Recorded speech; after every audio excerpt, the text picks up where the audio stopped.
Hello everyone, and welcome back to the GTA 5 Information Show. Okay, today we're going to give you like the basic overview of the GTA 5 game in complete format. So this is what Rockstar's leading developer Dan Houser said to The Guardian when they did an interview with him. So it's basically a GTA 5 preview, like the inside story of GTA 5. Okay, so I'm just going to basically read what they've put here. I might do this into separate parts, it depends how long it takes. But I hope you enjoy the video, guys, so like and subscribe for more. Okay, so it says that we meet the lead character, Michael, an aging bank robber who fulfills the most recondite of crime fiction archetypes. A crook who's made good, retired to a fancy house, but now misses the excitement of the old days. In the demo, Rockstar shows them that he starts sunbathing by the pool, and the city shimmering in the distance beyond his landscaped gardens. The player is all able to get up and explore the bleached stucco mansion, passing the tennis court, as some of you may have seen in the screenshot that Rockstar released ages ago. That's actually Michael's house with the tennis court, and you can actually play a match if you like. And then you bump into Michael's bored wife as she climbs into a sports car on the front drive. If you want to know where I am, read your credit card statement, she yells, as she's always nicking Michael's money and spending it all. I'm feeling lucky, I'll check the hospital, she calls back. And slowly but surely his previous career begins to beckon. The basic structure is similar to previous titles. There is a series of missions which has to be completed to tell the overarching story, but when you're not taking part in these, you're free to explore the environment, driving the endless roads, discovering minigames, meeting characters, and generally getting into trouble. But GTA 5 will also make some radical structural changes. In the past, players would have controlled a lone character all the way through the game. Here you have three, switching between them at will. Alongside Michael, there's Franklin, a young kid working in vehicle repo for a bunch of Armenian gangsters, and the fascinating Trevor, a psychotic career criminal with a shady military background. These guys all have their own skills and specialties and will often attempt missions together, the player sticking with one character throughout the task or swapping back and forth, relying on the computer to control the others. Why the change? Why the three characters? This is what people asked Dan Houser, and he said it was partly just to do with totally something new.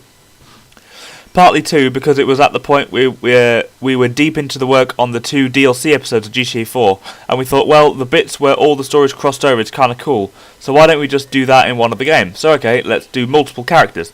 With Michael, they wanted this older guy who's still tough, but he's retired. That's a great way to start a game at the end. That seemed fresh. Franklin was the next one we came up with because we wanted a younger character, just so he could be the guy on the up, contrasting with the guy on the down. One could mentor the other, and in some ways I suppose Franklin is most like your traditional GTA protagonist. Then out of nowhere the idea of Trevor came to us. He is the guy who does everything awful, relentlessly. He has his own charm, but he is a relentless maker of mischief.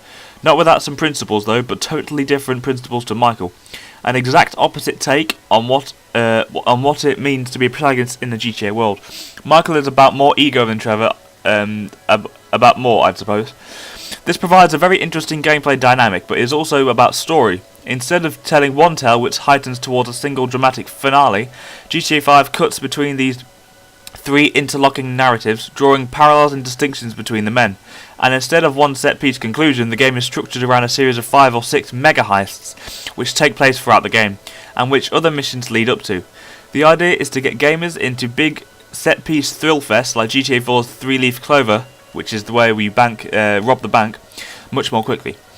Some of the artwork Rockstar released shows the characters jumping out of a van with gas masks, overall and machine guns, bringing to mind Michael Mann's Movie Heat. Like that film, it seems to be a game of professional criminals and the weird-looking relationships they maintain and the testosterone and violence. Relationships seem key. In GTA 4, some people felt that all the good stuff got annoying, looking after Nico's cousin Roman, taking calls from gangsters about wanting to hang out, catching up with girlfriends. There's no romance this time, but the phone is back, and they've evolved it to reflect the modern world with smartphones, although it seems the interplay between main characters will all be the focus. You have other people that you can hang out with, but the main people you choose are the other protagonists, he says, stressing that the intricacies are still being worked on. If you're playing as Michael, you want to play a game of tennis, you can call up Franklin and ask him. You are actually getting to see the main bulk of the story and also spend time with these people off mission, like when you're exploring the world. That gives that side of it, it gives it a vibrancy, and that's a lot stronger than Roman or anyone else. On the emotional narrative side, it's stronger just because of the nature of the rest of the game, and on the mechanic side, hopefully we've just designed it better. We've smoothed off the rough edges of it and made it a stronger part of the game. On the subject of Roman, there have been rumours of other characters from previous games appearing in GTA 5. Dan Harter says that no one before GTA 4 will be in it. The move to HD created a move in this fictional universe, rendering CJ, Tony and company as mythical characters from a bygone era, so it wouldn't work in HD. But we will also have stories from the previous game looping into this one. I think that might be too mannered, says Hauser. Nico had a particular kind of story, and we're trying to make this different. We might allude to things from that world, but we didn't want it to feel like, well, here's the opposite of immigration story. We wanted to take a fresh take on what it means to be a criminal in this world of hyper-real Americana. Okay, so that's the first bit of information I'm going to give you. The rest of it will be in part 2, I think. So I hope you did enjoy this.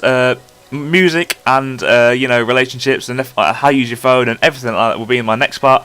So I hope you enjoyed this part, guys. Please give it a like and a subscribe if you didn't enjoy the video, and I'll see you in my next part, I guess. So thanks for watching, guys, and I'll see you in my next one. Bye bye.